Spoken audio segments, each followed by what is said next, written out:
अब 130 रुपये में कड़वा तेल बिक रहा है, खाने वाले खा रहे हैं, हम क्या करें। 250 में तैयार होता है, 130 में बिक रहा है, तो हम क्या करें, हम बोल रहे हैं। आप रामदेव के घी की बात अब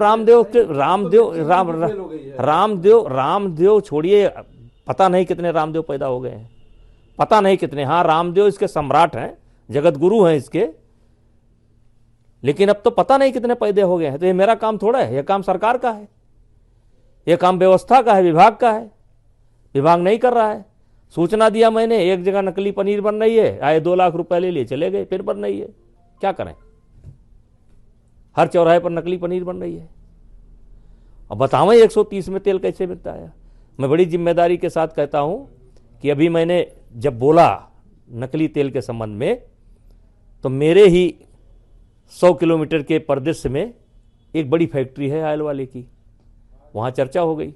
तो वहाँ काम करने वाले लोगों ने बताया, वो लोग मुझसे खुद मिले, उन्होंने बताया, उस मिल का नाम मैं नहीं लूँगा, उन्होंने बताया कि 60% इसमें भूसी का तेल डाला जाता है, कन पीसा जाता है। 60% तेल वो होता है और 40% ओरिजिनल तेल होता है, सरसों का तेल होता है, और 60% वो होता है।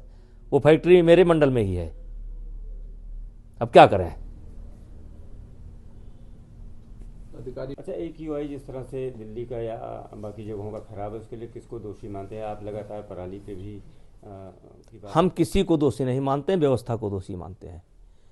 देखिए, भट्ठे, एक भट्ठा 1 साल में जितना धुआं देता है, 1 एकड़ धान की पराली या 1 एकड़ गन्ने की पराली एक बार में दे देती है।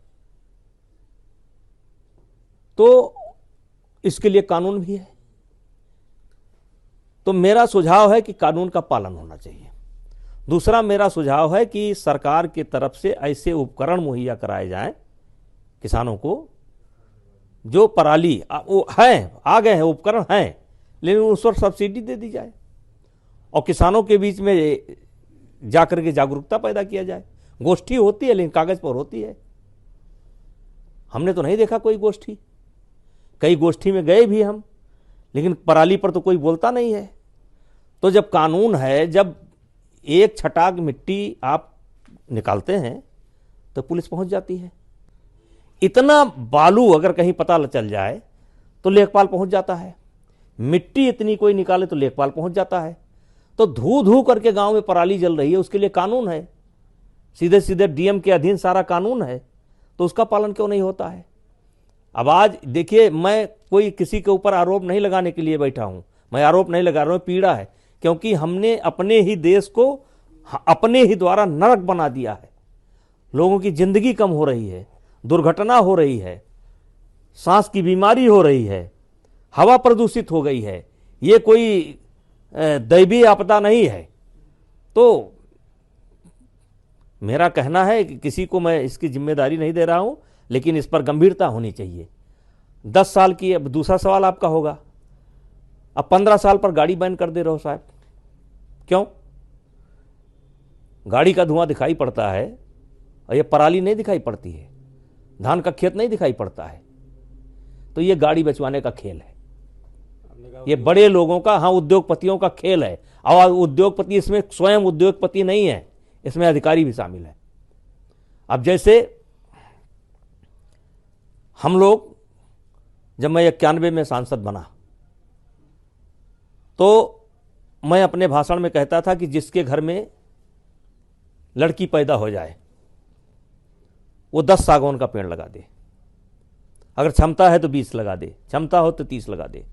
मैं किसी कार्यकर्ता के यहाँ चाय पीने के लिए जाता था तो मैं कहता था कि मैं आपके यहाँ चाय पीऊँगा, लेकिन आप 100 पेड़ लगाइए, आपके पास खेत है तो 100 पेड़ लगाइए।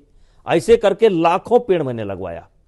एक क्रांति मेरे जिले में पैदा हो गई, मेरे देवीपाटन मंडल में, बहराइच में एक क्रांति पैदा हो गई पेड़ की। और सागौन अफीम था, एक समय था, जैसे आज बालू पुलिस खोजती है, बालू अफीम हो गया है, वैसे सागौन उस समय पुलिस खोजती थी। अब उद्योगपतियों ने अधिकारियों से मिलकर के एक आदेश करा दिया कि जितनी भी बिल्डिंग बनेगी उसमें जो जंगले का दिल्हा लगता है, दरवाजा लगता है, वो लकड़ी का नहीं होगा। अब वही सागौन जो सोने के भाव था आज कौड़ी के भाव हो गया। मतलब हम अपने खेत की लकड़ी नहीं लगा सकते हैं। हम कोई बिल्डिंग बना रहे हैं, स्कूल बना रहे हैं, कॉलेज बना रहे हैं, कोई बड़ी बिल्डिंग बना रहे हैं, तो अपने खेत की लकड़ी नहीं लगा सकते हैं, हमको चाइना का लोहा लगाना पड़ेगा। अब ये क्यों? जब जनसंख्या बढ़ रही है, आबादी बढ़ रही है, जरूरतें बढ़ रही हैं, तो सागौन, शीशम, आम, बबूल इनके दाम घट क्यों रहे हैं? कानून कि आप चाइना से माल लाइए, तो ये जबरदस्ती हो रही है हम लोगों के साथ। तो तमाम चीजें हैं, कितना बोला जाए, जितना ध्यान आता है बोलता रहे। 1 जनवरी से लेकर के 8 जनवरी तक सदगुरु रितेश्वर महाराज जी के द्वारा यहाँ पर एक कथा का आयोजन किया गया है, जिसमें छात्र उत्थान ही राष्ट्र उत्थान, सनातन एवं युवा, इन बिंदुओं को प्रकाश डाला जाएगा और जिसका नाम राष्ट्र कथा रखा गया है। और पूरे राष्ट्र से लोगों को आमंत्रित किया गया है, और जिसमें 25,000 छात्र, लड़कियां, बड़ी लड़कियां, इंटर की, बीए की, और 25,000 छात्र इंटर के, बीए के, उनको सामने बैठाया जाएगा। संतों के लिए अलग मंच बनाया जा रहा है, जिसमें पूरे देश से जो भी संत आएंगे वो उस मंच पर विराजमान होंगे, उनका हम लोग दर्शन करेंगे। प्रतिदिन जो भी कथा सुनने के लिए आएंगे उनके भोजन की व्यवस्था भी की गई है, प्रसाद की व्यवस्था की गई है, और वो निरंतर जारी रहेगी। और अयोध्या शहर से लेकर के सारे होटल, धर्मशाला सब बुक कर लिए गए हैं, और अयोध्या और आसपास के सारे होटल, चाहे वो बड़े होटल हों चाहे छोटे होटल हों, कथा के लिए जो भी आएंगे अपना कार्ड दिखाएंगे, उनको 50% का डिस्काउंट मिल रहा है। इस तरीके से सबका सहयोग हमें मिल रहा है। इस कथा का जो मुख्य विषय है वो ये है कि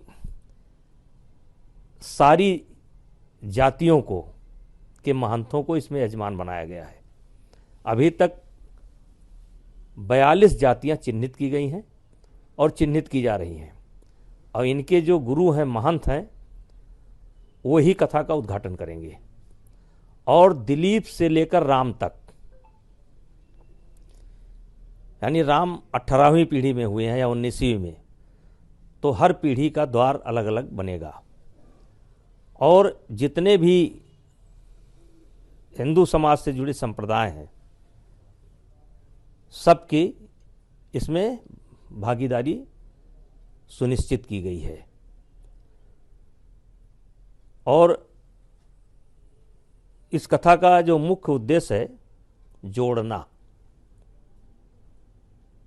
इसका उद्देश्य जोड़ना, क्योंकि ये अंग्रेज जाते जाते इतनी जात और उपजात बना गए और संघर्ष पैदा कर गए, टकराव पैदा कर गए। कहने का मतलब साथ बैठने नहीं तैयार हैं। तो जो भाई जो ना बैठे वो ना बैठे, मैं अपने साथ बैठाना चाहता हूं, और इसीलिए मैं कहता हूं कि क्षत्रिय होने पर मुझे गर्व है, लेकिन मैं सबको साथ लेकर के चलता हूं, उससे ज़्यादा गर्व है। तो ये कथा जोड़ने के लिए है। पूरे राष्ट्र को हम एक सूत्र में पिरोने जा रहे हैं। हमारा जो पूरा समाज सनातन बिखरा हुआ है, उसको एक सूत्र में पिरोने जा रहे हैं। हमारा प्रयास है।